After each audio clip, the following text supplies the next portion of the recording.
Hey everybody, it's Randy Ray again, the literate Texan here at Driftwood Ranch. And today I've got an answer to a question. And it's a multi-part answer. It's a lengthy answer. How do you get out of a reading slump? This is a question that I see answered in multiple videos online. How do you get out of a reading slump? What is a reading slump? And I wasn't satisfied with the results that I saw on YouTube for this particular question. Okay, so a reading slump is when you're no longer enjoying your reading, so you slow down and you're not getting the reading done that you want to get done anymore. Now, my first question is, if you don't really want to be reading, why are you beating yourself up over it? If you don't want to be reading, there's probably something else that you want to be doing. Go do that instead. It's okay. If you do have some reading goals and you do love reading, and for some reason that enthusiasm for reading has been lost somehow and you don't know why or how it's been lost, then it's probably got something to do. It's probably something more holistic than picking out a book that strikes your fancy. What I've seen from most of the videos about how to get out of a reading slump is someone has gone around and tried to pick out a book that they would read to get them out of the reading slump. But usually this particular book is just more of the same of what they're already reading. Really popular commercial fiction, young adult kind of stuff, romantic-y kind of stuff, trendy stuff. And I don't think that's the solution for a reading slump for most people. It might be, but I don't think so. I think you might be better off trying for a change of pace. Normally, if you're reading fantasy or young adult romantasy or that sort of thing, maybe it's time to upgrade to something a little more classic and a little more challenging.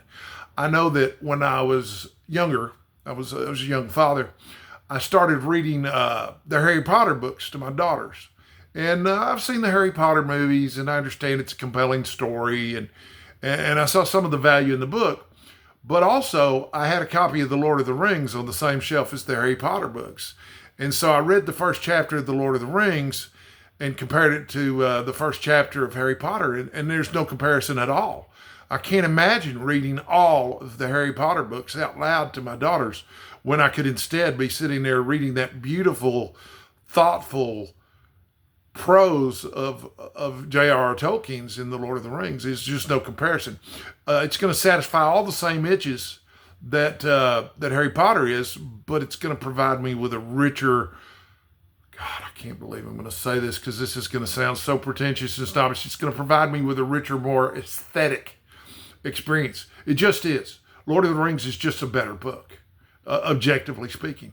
And I think if you're in a reading slump, one of the things that you need to be doing is you need to be setting your sights a little higher and trying to read better books.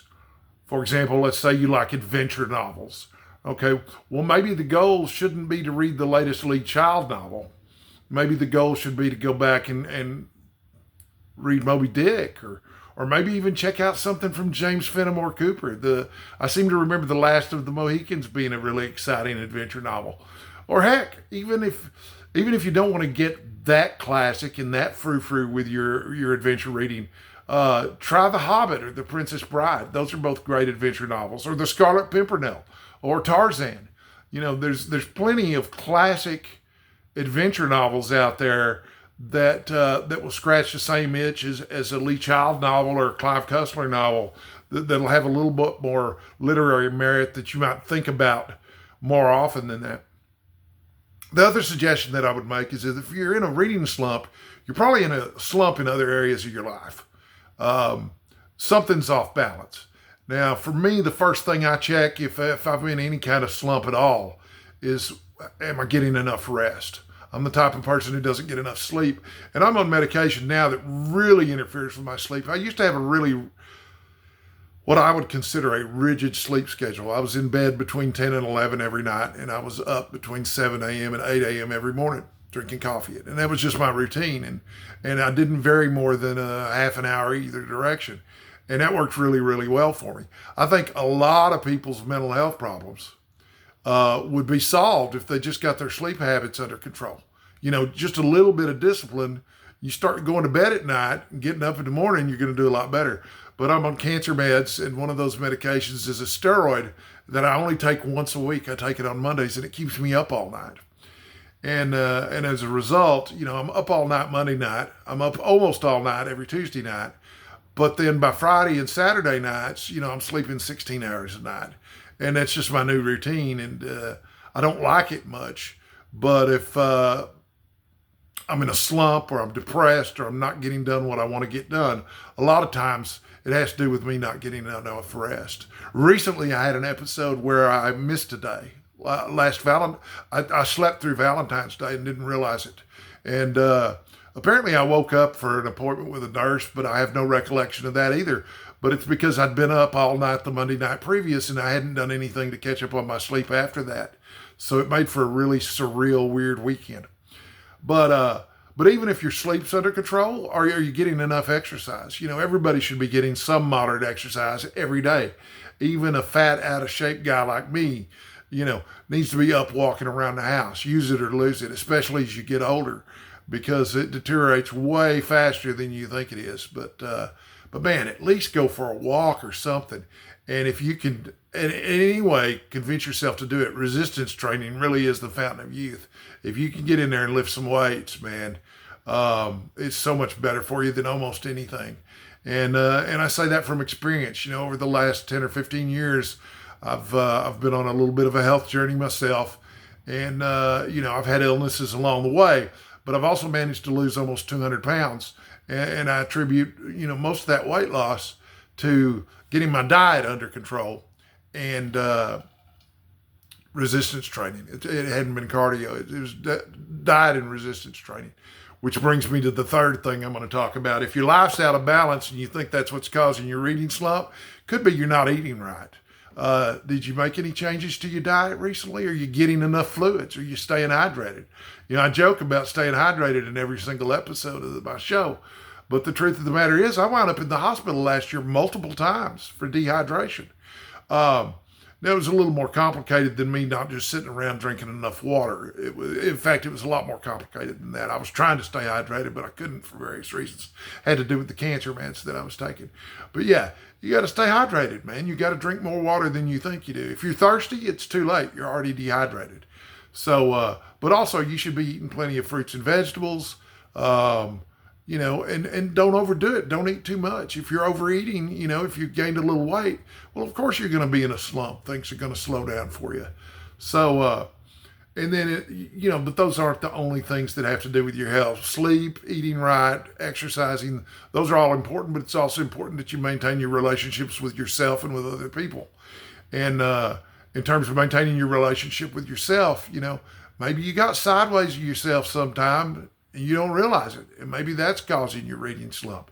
Maybe you should spend some time journaling and trying to figure it out. Maybe you even need to talk to somebody. I don't know. I know some people are big fans of therapy and getting some counseling when they need it. I'm certainly not above it. I have in the past. But I think journaling can help quite a bit with those kinds of problems. But also, if you have interpersonal relationships that aren't going as smoothly as you'd like for them to, put in the work there. It matters, Are you and the kids not spending enough time together? Are you and the wife not getting along? What do you need to do to fix that? Take care of some of the big life things, and I think the reading slump will fall into place, okay? It all depends on you and your goals. But if you're one of those people that's sitting around, oh my God, I've got to hit 100 books this year. I'm way behind getting to my 100 books. Well, of course you're burnt out. Yeah, of course you're suffering from book burnout. You need to change your mindset about reading. You probably need to read fewer books, but better books, and you probably need to read them more closely and more thoroughly. That's what I've had to do. So anyway, I hope that's a helpful answer for how to get out of a reading slump. I hope it's more helpful than just try this book over here or try this book over there, because those kinds of vlogs aren't helpful at all to me. And I don't think they'd be helpful for the type of people who watch my channel either.